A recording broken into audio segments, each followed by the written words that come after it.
Hello, my beautiful people. These are all my thoughts and opinions based on public information out there. Please do your own research, and this is for entertainment purposes only. Meghan Markle canceled. Yep, I think that she's definitely canceled. I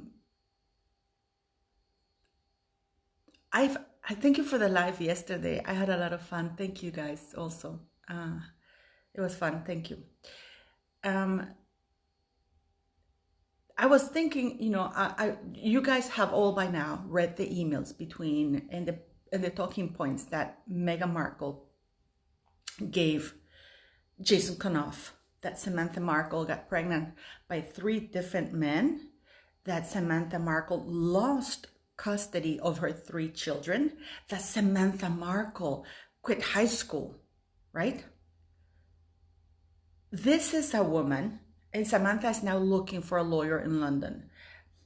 I don't think she should be looking for a lawyer in London, since Meghan Markle does not live in London anymore. She lives in the US. And this is where they get in trouble, because she's going to launch a lawsuit in London when Meghan Markle no longer lives there. But the slander happened in London. It doesn't really matter where the slander happened, as long as it did. So since Meghan Markle is in the United States, she should be launching that lawsuit and make it very public, because that's where her market is. That's where it affects her. Doing it in London, so what? It's going to be thrown out. It's going to be thrown out because Meghan Markle no longer resides there. So it's an exercise in nothingness. Samantha should do it in the United States. That's Meghan Markle market. That's where it hurts her the most if she's being sued for slander and libel. Now, as Samantha rightly pointed out, and before we go with that letter, she was trying to portray Samantha as something terrible. And she left out the following: that Samantha had multiple sclerosis, that in spite of having multiple sclerosis and being physically disabled in a wheelchair, she managed to go to college and graduate. By the way, Meghan Markle attended that ceremony, that graduation ceremony, and you can see her taking a picture with her sister with the diploma, which says Samantha Markle, and I think it was 1996, 1997, because Samantha Markle had changed her name already back to Markle in the late 1990s, not in 2007, like Meghan Markle says, which is another lie. And on top of that, Samantha had a college degree, has a college degree, in spite of her physical handicap. And on top of that, for you to lose custody of your children, there has to be legal proceedings where a judge grants custody to the other parent. There's no such thing. She never lost custody of her children. You know what I mean?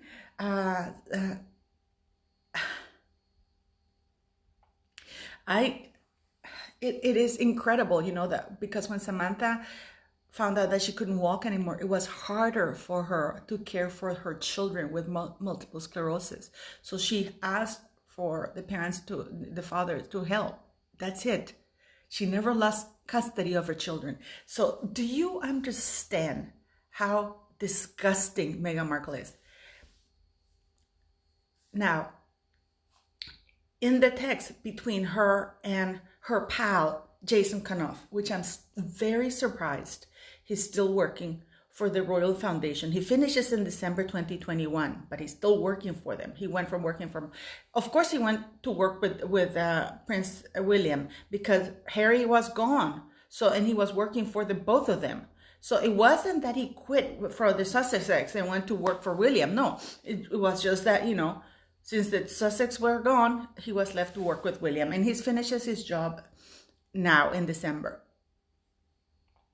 But they were texting, and in the emails and text, it was very clear that, as she said in the line, this letter should put an end to any conversation or something like that. So basically, it was not an olive branch. It was an FU to her father.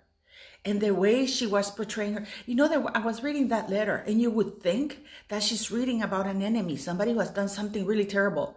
And it's very clear that Harry's and hers anger was the fact that the royal family, rightly so, was saying, why was only her mother there at the wedding?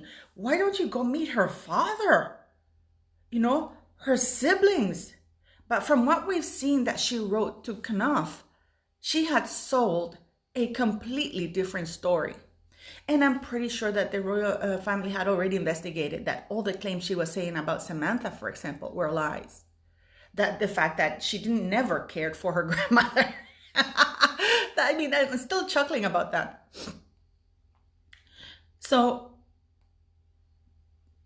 I gotta tell you something. I did my live yesterday, and Jason Knov, he is a disgusting individual. And for all of you, because yesterday during the live, you kept telling me, oh, that's his job. No, his job, the job of any royal aide is to assist the working royals to better do their job of serving the Queen, the UK, and the Commonwealth.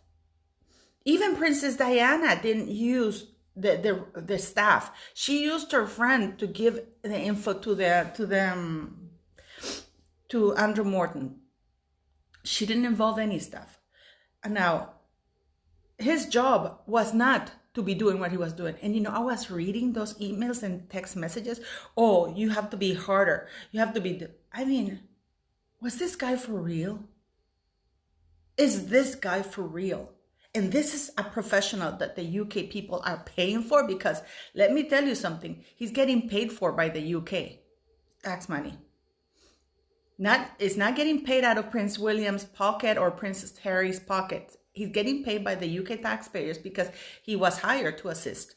And you know why Samantha Cohen and the other person, why they quit, why they were bullied?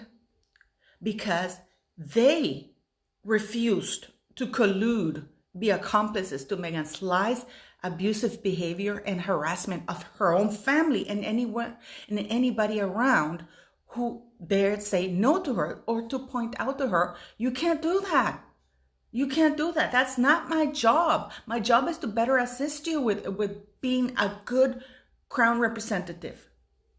That's their job. As head of communications, the person's job is, one, to ensure that communications between palace and the media in regards to all activities of the royal household is channeled correctly, that if there are any tours, any speeches, if there's going to be a press conference, that's their job. But it's all in aid of helping the Queen look good. Because at the end of the day, Prince William, Prince Charles, even anybody who's working in the website is there to assist Her Majesty the Queen, our glorious, most beautiful Queen.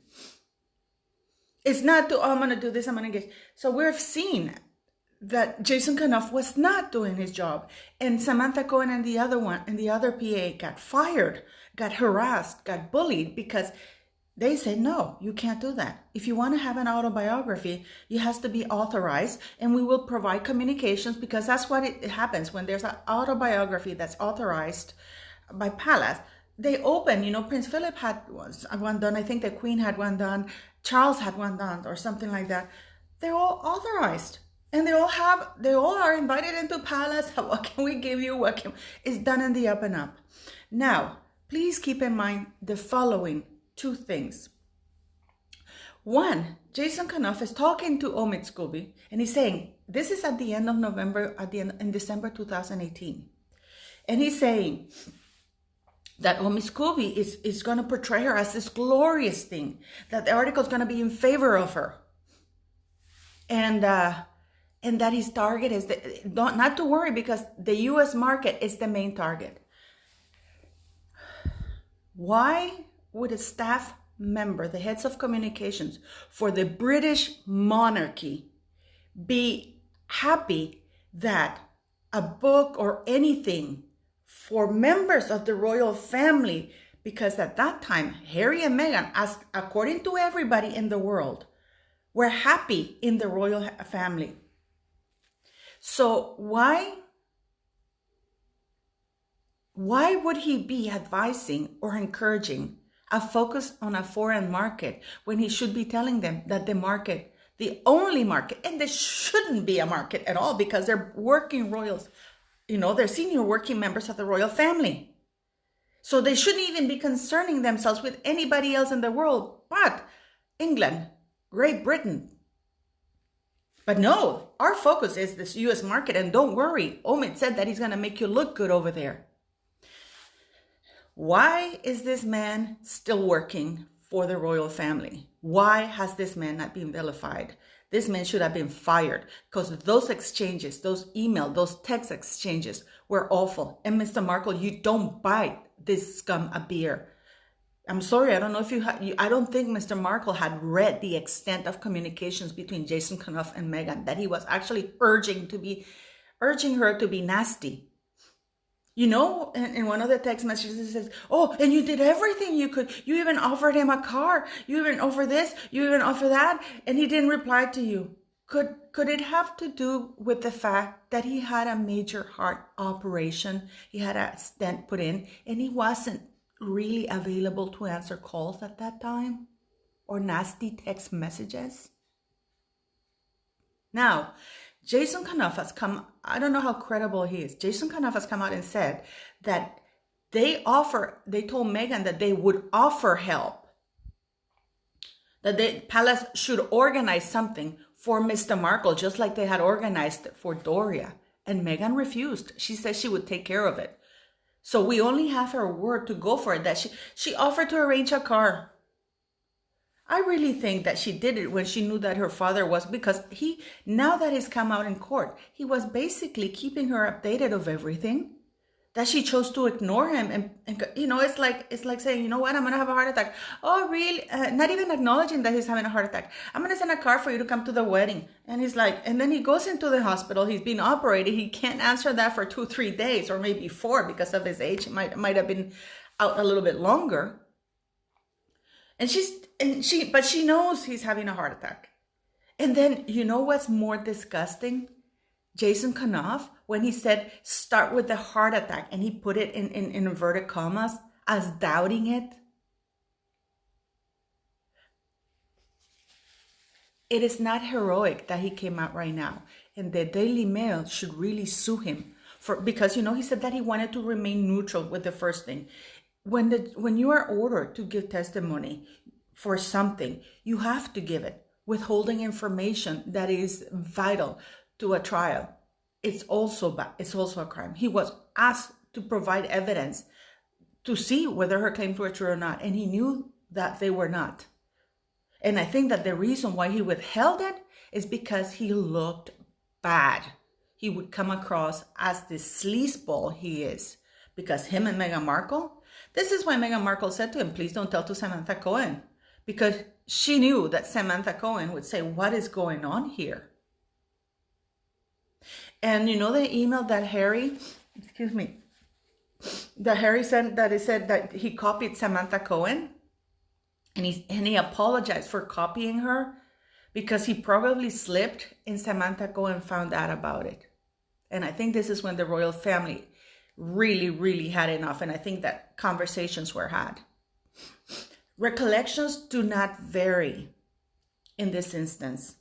This is not, I forgot, because this was going on from November at the very least from end of October until December. And this is another major sticking point, and I think it has to be investigated. Because in one of the email or email exchanges with Harry, he says that he doesn't think that it is a good idea for Meghan to speak to her friends about the letter and the book. And this is at the end of December. I wonder if this is when she was planning the People magazine thing and orchestrating the People magazine thing, because her father had not produced the letter to the media. And that is something that has to be investigated. And I hope this goes to trial, because that has to be investigated. At the end of December, Jason Knov is talking about Meghan Markle talking to her friends in the US and blah, blah, blah, and he doesn't think it's a good idea. So he must have known that Meghan Markle was orchestrating the leak of the letter with her friends in the United States. Because as he said already, and this was all, remember when I did my video that I thought Meghan Markle was all doing this for the US? So Harry also knew that their market was the US at the end of 2018. Or earlier, at the very least. So the royal family has known what she's been planning for a long, long, long time, along with Harry. So for those of you who are feeling sorry for Harry, don't. I think, please, you ask me, and I tell you now on every video, what have I been telling you for the past 8 months that people tell me that I sound like a broken record? Harry and Meghan, Harry has to be removed from the royal website. I don't even talk about Meghan in that sense, because Harry is the blood royal. So if he's removed, whoever's attached to him would be removed. And his titles must be stripped. If there's nothing setting a dangerous precedent just because he's unpopular, I go about this. It's not because he's unpopular. It's because he deserted the crown. He quit the crown. He says that it brings, that he hates being a prince. That it's brought him pain all his life being a royal. That he committed felony treason. And felony treason is the following, is whenever any member of the royal family or armed forces, a member of government, issues statements or tries to undermine the role of the queen or the monarch within the monarchy or the household to make it less efficient, which is what they did with the Oprah Winfrey interview and all their actions therein afterwards, with all the lies and all the slander. He basically put in doubt the capacity of the monarch to rule. He branded the staff around her incompetent, and that is felony treason.